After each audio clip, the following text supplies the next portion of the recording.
Subway, we meet again.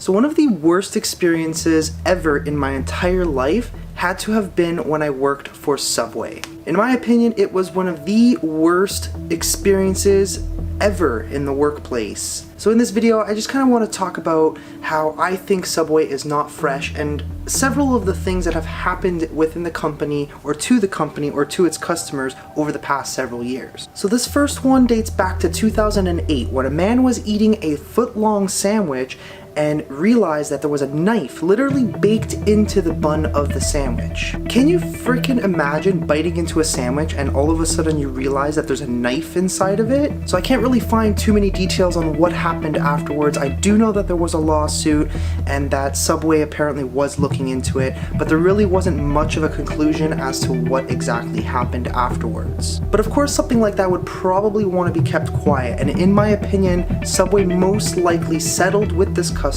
and most likely signed a non-disclosure agreement so that way the customer could no longer talk about what it is exactly that happened throughout the lawsuit. It is a thing that corporations do. Obviously, a bad reputation for Subway is probably something that they don't want. This next one is the concept that Subway footlongs are not in fact a foot long. So between January 1st, 2003 and October 2015, there were several claims by people who apparently realized that the Subway footlong was not in fact a foot long. There was a relatively large-sized class action lawsuit by a lot of Subway's customers and even private investigators that got involved going around buying sandwiches to prove that the Subway footlong was not in fact 12 inches. And I kind of wanted to figure this one out myself, so I'm going to go to a Subway and I'm going to actually pick up a foot-long sandwich and measure it myself just to see if this is still accurate. Yeah, it's just over 11 and a half. See, so close enough. What do you want it to be exact now? Not even really, it's because this part is pointed. So you want them to be exact? Right? Yeah. That's close enough. Ripping us off. That's stupid. That's close enough, man. You're gonna make an ass of yourself. It's barely even 12 inches.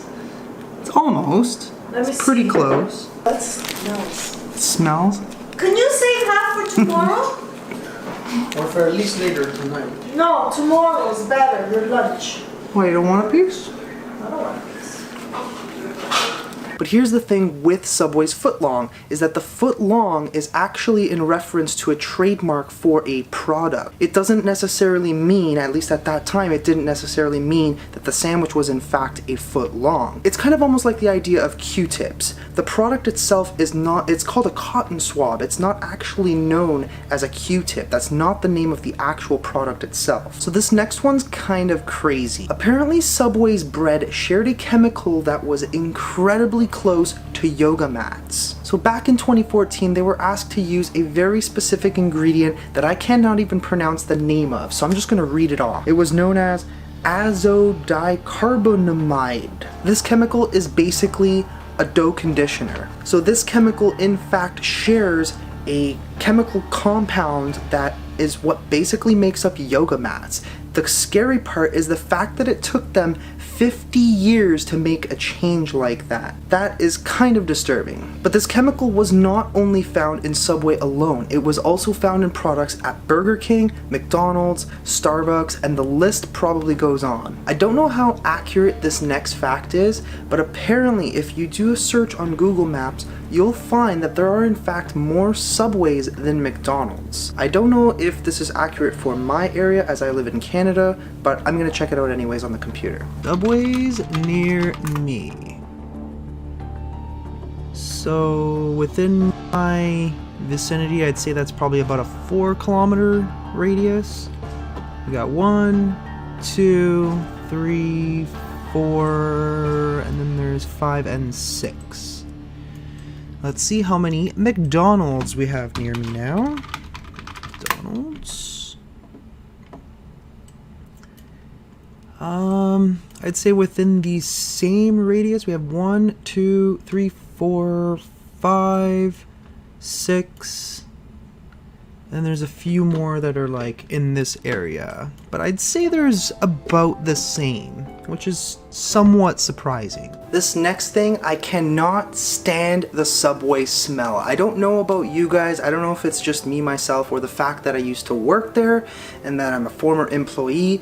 But honestly, when I used to work an 8-hour shift and then I would go home at the end of the day, that smell just lingered and it bothered me so much. It just smelled so bad to myself, and I don't know what it is. I don't understand why there is a certain odor in all Subways. They literally all smell exactly the same. So what I found is that portions are not exactly the same in the United States and Canada. I don't know if this is true for every franchise, maybe within the United States and within Canada itself, but in Canada they have these little tiny containers that actually portion it out to exactly like 3 ounces or something like that, or 4 ounces of meat. I can't remember exactly what it was. But when I was traveling through the United States, I found that they didn't use any of those small little portioning containers. I found that they literally just kind of scooped it out of the bucket and put it right onto the sandwich itself, which to me seemed like there is a possibility that you may get a little more or a little less.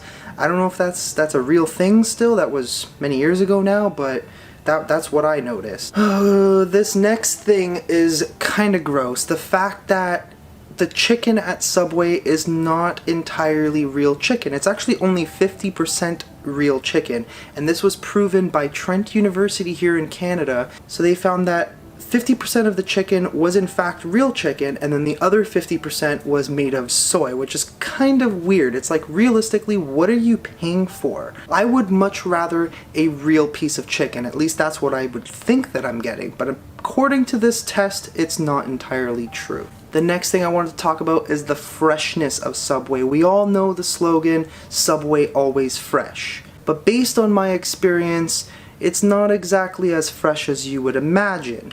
For example, a lot of the meats, everything is already kind of made and processed and it's in bags, and I don't know, to me that's just kind of gross. I'm the type of person that I prefer fresh, real foods, and probably things that don't come pre-made and that need to be mixed up with spices in a bag.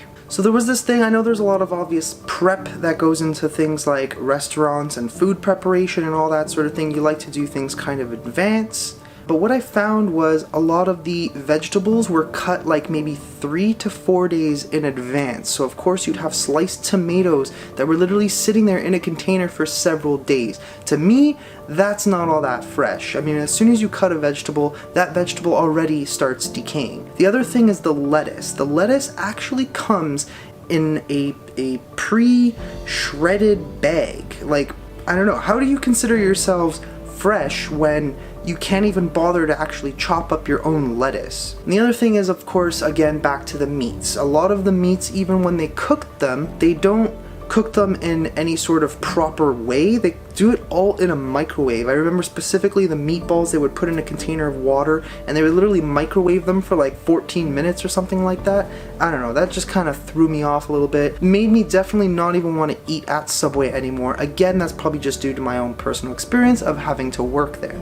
Another little story about a former Subway employee. So this brilliant, genius employee decided that he was going to take a Subway sandwich bun, place his dick in the bun, and take a picture of it and post it online. The only issue was the fact that he posted this picture on his actual Twitter account with his actual name. So of course Subway found out about this and fired him a little after that. Rule of thumb, I guess, if you're gonna do something stupid online, don't use your real name that people could actually figure out who you are. What an idiot. I think we all remember the famous Jared who lost tons of weight by eating Subway sandwiches. He of course seemed like a pretty good dude, seemed pretty real and wholesome. There was only one thing and one problem with this guy. It later turns out that he actually was a pedophile, which is kind of gross considering he represented this entire company, and then it later turned out that he was actually a piece of shit. This very last part kind of goes back to my own personal experience. I don't know if this is something that happens at, again, all Subway franchises, but when I worked there myself, I did not get paid for the first 12 hours of training, which I later found out is in fact illegal to do if the person is doing the actual work that they're supposed to be doing. So when I was doing my training, of course, pretty much right away, after they'd show you a couple of things, they're like, all right, make a customer sandwich. So I was in fact doing the real work. I was doing the prep as I normally would outside of training, but I never did get paid for those 12 hours. Subway, I'm still waiting for that paycheck. Well guys, that's pretty much it for this video. I hope you enjoyed it. Let me know in the comments below what your opinion of Subway is. If you're Canadian, would you prefer Subway or Mr. Sub? I guess if you're American, is it Subway or Quiznos or whatever popular sub franchise you have in the United States? Well guys, that's pretty much it for me. If you enjoyed this video, please don't forget to slap that like button. I would really appreciate it. As well, if you're new here, don't forget to hit the subscribe button and the notification bell on the way out. And that is pretty much it from me, guys. Thanks again for watching. I will see you in the next one. Bye.